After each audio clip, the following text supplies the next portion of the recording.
Magandang umaga po uli mga kasama. Meron tayong gagawin ngayong 55 inches na Sony. Ang model po niya ay KD55X 85K. Yan po yung model niya.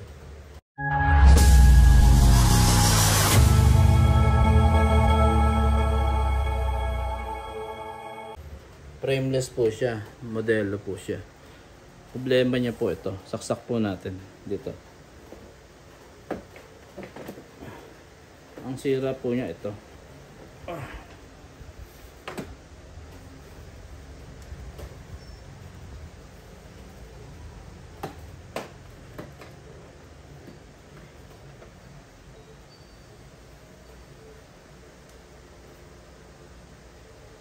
Mabubuhay po siya. Pero paid po yung tao niya. Minsan nagkakaroon ng picture tapos biglang mawawala siya. Bagong pick up po natin ito mula sa Hagunoy, Bulacan. Pinuntahan po natin sa bahay. Sony Bravia. Buksan po natin. Tingnan natin kung ano yung problema ng TV niya sa loob. Buksan natin sandali. Ito, nabuksan na po natin siya. Ito po yung laman niya. Malaki yung power supply. Saka yung mainboard niya. Napapansin nyo po, dalawa yung flex niya papunta rito. Yan po yung tinatawag nila kumbaga sa OLED, sa Samsung OLED. At yan naman, ganyan. Bravia na modelo po. Mga 12K na po ang picture niya. Kaya ganyan double siya. Papunta sa Ticon po.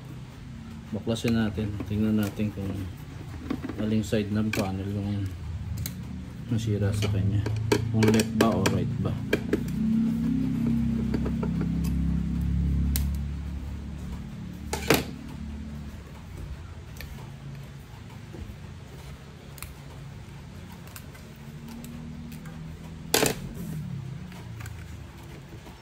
Ngayon pa lang siya mabubuksan, wala pa nagbubuksan. Pasil pa po lahat, pati takip, mahirap baklasin. Masigit lang.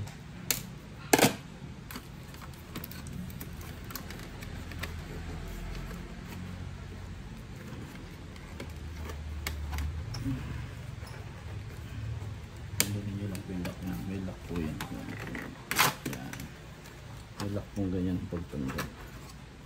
Yung speaker may lock din po yan, tanggalin yan para walang abala.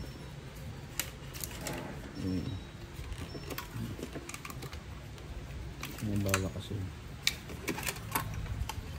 pwede nyo naman taob to pag ganun.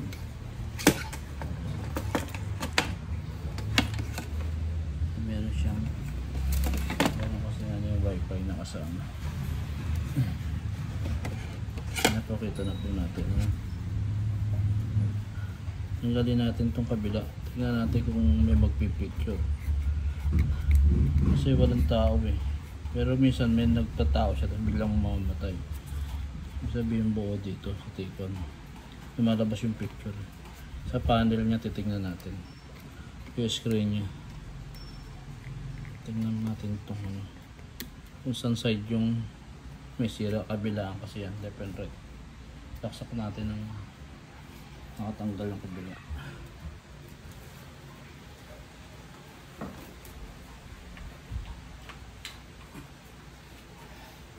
Plug natin dito. Pilipin mo sa ilalim kung magtatao.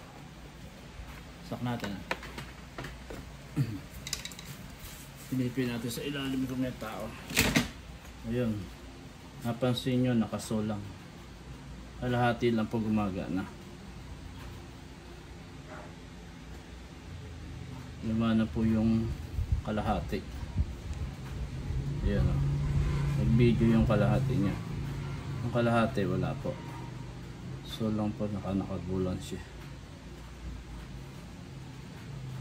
Ayan.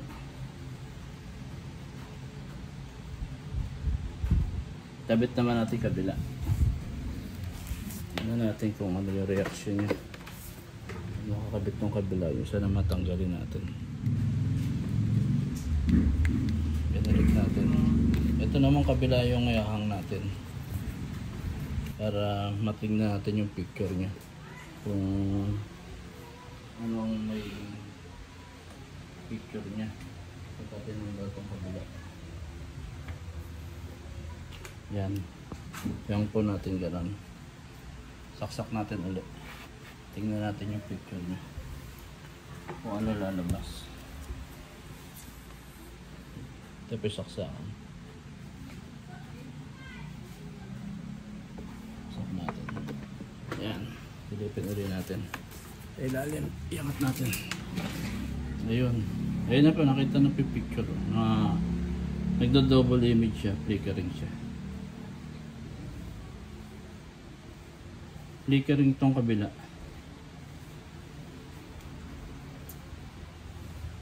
Maaldag siya.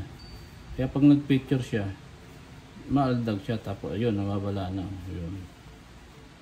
Nakita niyo, kumurap na po picture niya. Tapos steady na siya. Unti-unti nang nawawala yan. Nawala na to. Natuluyan na siya. Nagbablanko siya ngayon. Alam na po natin yung may problema. Yung dito niya. Yun po yung re-repair natin. Dito pala.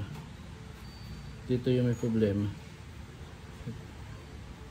Dito yung may problema. Sa left. Ito yung nakaangat. Ito yung left. Kasi kanina nakakabit to maganda. Ito yung may problema. Ito yung re-repair natin. Bilangin natin kung ilan yung mga clock niya.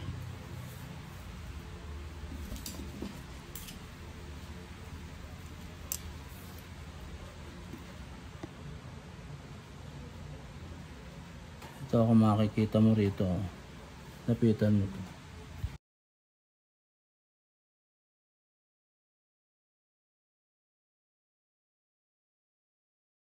Ito napansin nyo po yung mga bilog-bilog po na yan. Yan po yung laptop natin. Kinunik po natin yung camera po natin, yung microscope natin. Bali, nakita nyo yung bilog. Ayan po, bilangin nyo. 1, 2, 3, 4, 5, 6, 7, 8, 9, 10, 11. 11 po siya. Alin po yan? Ito po yung mga clock nya, yung mga salita. Clock 1, clock 2, clock 3, clock 4, clock 5, clock 6, 7, 8. Tapos 9 to, 10, 11 to. Siya po yan. Ito po yung bilog na yan. Bali, magbablock po tayo dyan. Alin po yung bablock natin dyan. Subukan po natin i-block muna yung LC1 saka LC2. Kasi meron siyang double image. Tapos mawawala siya. Sama na natin itong STB niya. Yung tatlo na to, block muna natin siya. Dito. Pwede natin siya i-cut dyan. Pwede natin i-cut kaso mahirap po sole kung sakaling magkamali tayo. Hindi naman dyan magbablock. Kaya maglalagay muna tayo ng tape. Tape method muna tayo dito. Ang mga paa niya dito sa ribbon. Lagyan natin yung tape niya po. Kuha tayo ng tape. Tanggalin natin sa lock.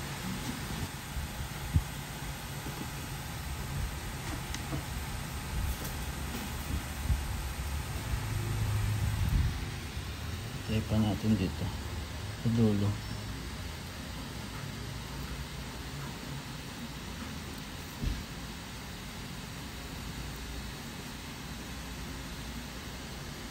Tape pa natin yung dulo niya. Kung sakaling kulang, nadadagdagan natin naman. Sakaling sobra naman, bawasan natin. Subukan lang natin kung ano ito.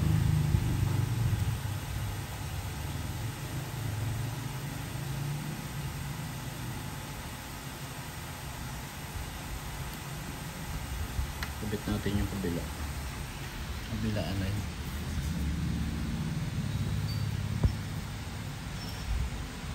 Testing natin. Makikita naman sa ilalim yan. Kung mag-picture siya, silipin natin sa ilalim. Sige, saksak natin. Ito.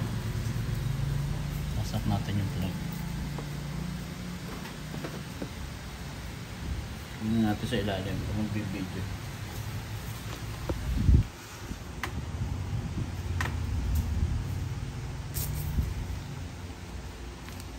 Antayin lang natin.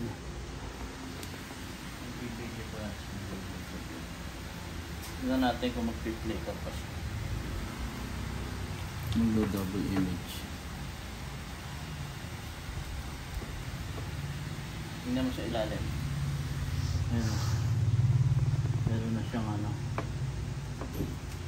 Nagdo-double image pa rin siya. Nakita niya nagdo-double image pa rin siya. Hugutin natin ulit. Nagdo-double image. Hugutin natin. Kaya gagawin natin dyan.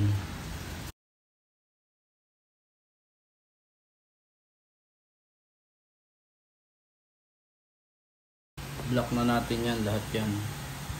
Lahat ng clock ng kakano. Block natin hanggang dito. Kasi nagdo-double image siya. Nagpi-flicker siya.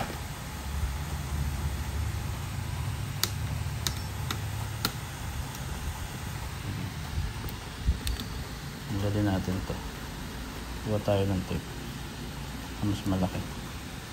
Lock natin siya.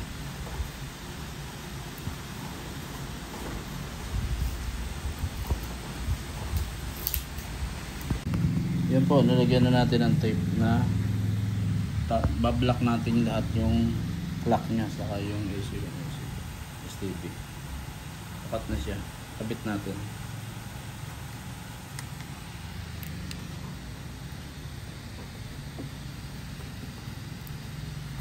Lock natin. Nakakabit na po siya. Testing natin kung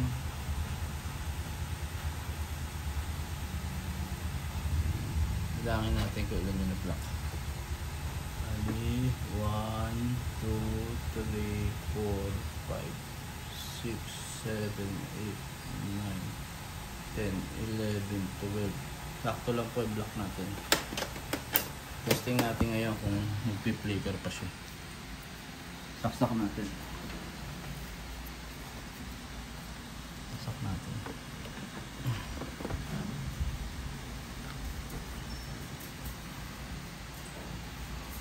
Silipin natin sa camera mamaya pag nagkaroon na siya ng image. Silipin natin sa ilalim kung may image na siya. Nagka-Android pa po kasi yan. Yan na po siya. Ito na po. Tingnan natin kung nagpi-flicker pa.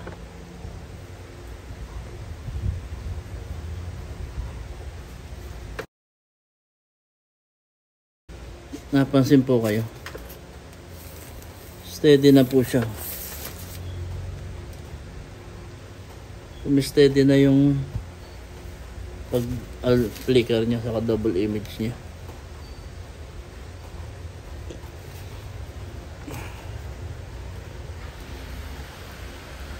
Bali kailangan i-block siya lahat para mag-steady siya.